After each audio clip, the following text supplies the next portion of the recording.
Hello, আজ আপনাদের নিয়ে যাব ইতিহাসের জীবন্ত প্রতিধ্বনি শোনাতে।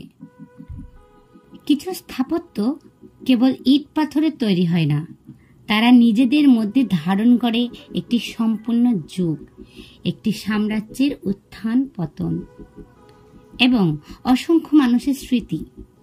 কলকাতার বুকে তেমনই এক শ্বেত শুভ্র স্বপ্ন, ভিক্টোরিয়া মেমোরিয়াল হল। এটি শুধু একটি ভবন নয়, এটি আমাদের ইতিহাসের নীরব সাক্ষী।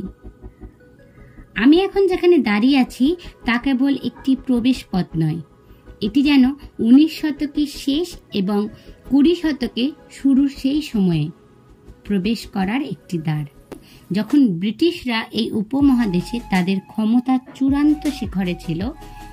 এই বিশাল প্রাসাদটি রানী ভিক্টোরিয়ার মৃত্যুর পর তার স্মৃতিতে নির্মাণ করা হয়। কিন্তু জানেন কি এর পেছনে একটি গভীর রাজনৈতিক উদ্দেশ্য ছিল? এটি ছিল ব্রিটিশ সাম্রাজ্যের প্রতি ভারতীয়দের আনুগত্য প্রদর্শনের একটি প্রতীক।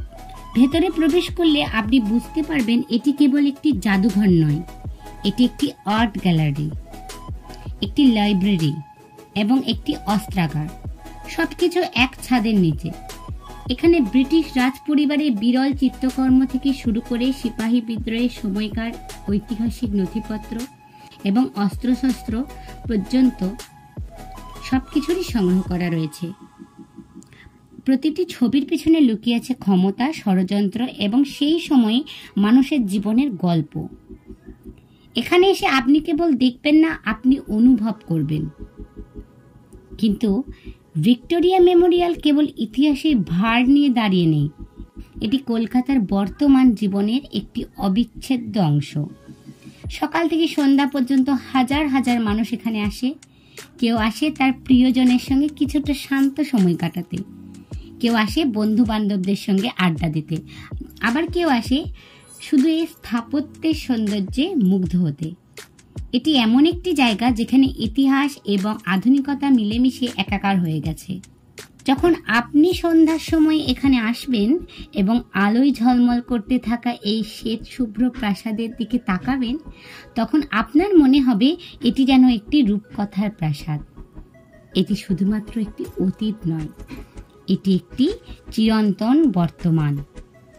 কারণ যতদিন কলকাতা থাকবে ততদিন তার বুকে এই সাদা স্বপ্নটি থাকবে। তাহলে আপনার মনে কি প্রশ্ন জাগে, এই অসাধারণ সৌন্দর্যের পেছনে আর কি কি গল্প লুকিয়ে আছে? আমাদের কমেন্ট করে জানান এবং এমন আরো আকর্ষণীয় ভিডিও দেখতে আমাদের চ্যানেলটি সাবস্ক্রাইব করুন। ধন্যবাদ।